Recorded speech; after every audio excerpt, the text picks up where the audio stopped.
Picture this, okay? You're totally lost. It's like twilight, right? Deep in the jungle. And every little sound, every leaf, every rustle, it just seems so loud, way too loud. Yeah, yeah, like your senses are on overdrive. Exactly. And then through all that, you hear this kid just like giggling softly, and you look up, and his face, it's glowing, Oh, wow. like from the inside.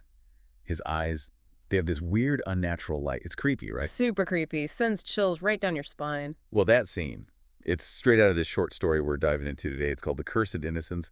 And honestly, that whole glowing eyes thing, pure horror movie gold. It really is. It's amazing how one detail, something so simple, can instantly shift the whole mood. Like you know something's not right. It's like a warning sign. Totally. And that feeling of, uh-oh, this is bad, is what we're going to be exploring today. But it's not just about the spooky story. We're actually using it as a way to understand something we use every day, all the time, conditional sentences. You got it. If-then statements, right.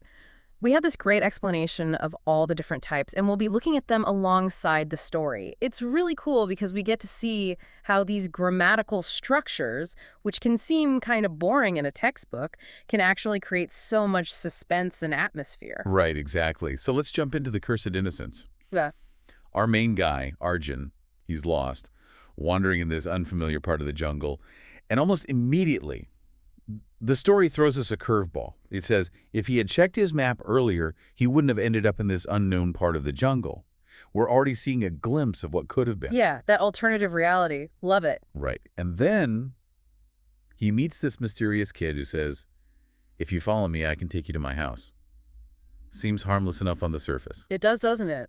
This is a perfect example of what we call a zero conditional. Basically, it's a cause and effect statement about something that's generally true. Like, if the sun sets, it gets dark. Yeah. Simple, straightforward. Makes sense. But here's the thing.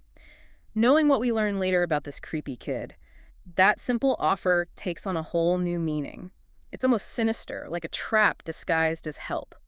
It's the first step into something truly unsettling. Whoa. Okay, I see that. And the story even shows us Arjun thinking if he had refused, he might have been lost in the jungle forever. Like weighing his options, even then. Totally. He's already facing a potential consequence, and then as they walk, little things start to feel off. The kid doesn't leave footprints, which is super weird, and then there's his shadow. Yeah. It's just wrong. The story actually says, if this child had been human, he would have cast a normal shadow. Yeah, that's a major red flag. It really is. And this is a fantastic example of a second conditional.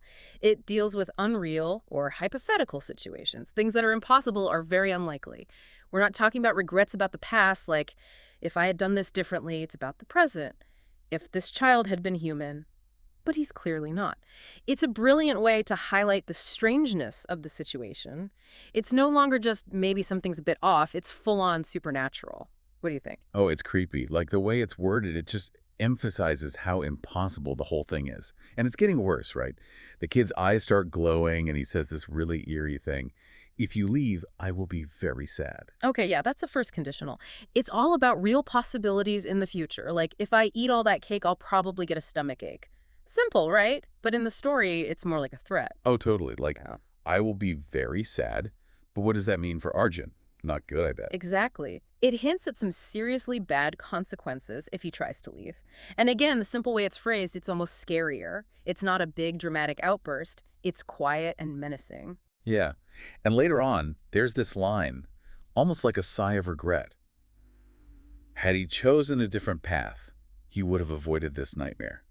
Thinking about what he could have done differently. Oh, for sure. And then as things get even crazier and the kid's ghostliness is undeniable, it says, if Arjun had realized earlier that he was dealing with a ghost, he would have escaped when he had the chance. Oof, that hits hard. It does. Pure regret right there. Totally. And this is a classic third conditional where we're talking about past hypotheticals, things that didn't happen. It's that if only I had feeling. It shows how important timing is in this story, how a slightly earlier realization could have changed everything. But it's too late now. It's too late. But Arjun's not giving up. He pulls out his lighter, and it turns out to be his lifesaver. The story makes it super clear how crucial that little thing was. If he hadn't packed the lighter, he would have been doomed. That's a mixed conditional. It combines elements of those other types, linking a past decision to a present consequence. It's like, if I hadn't learned to swim as a kid, I would be terrified of water now. Do you see what I mean? Yeah, that connection between then and now. It's Yeah. like the past is still affecting things. And in the story, it makes that lighter seem so much more important. It's not just a tool, it's the difference between life and death. Exactly. And even as he's escaping, we get another mixed conditional that leaves us hanging. If Arjun had stayed even a second longer, he might never have left that cursed jungle. Oh, wow. Okay, that's unsettling. It really is. It connects that hypothetical past action staying longer with a potential future consequence. Like the danger might not be over even though he escaped. It makes the whole encounter feel even more threatening and long-lasting. So when we look at all these examples together, it's amazing to see how the story uses conditional sentences to build suspense and give us insight into Arjun's state of mind. It's not just about grammar rules, it's a storytelling technique. 100%. And it's not just in stories. Think about your own life, how often you use these if-then statements. At work, maybe, if we streamline this process, we could be way more efficient. Or reflecting on something that happened. If I had spoken up then, things might be different now. It's true.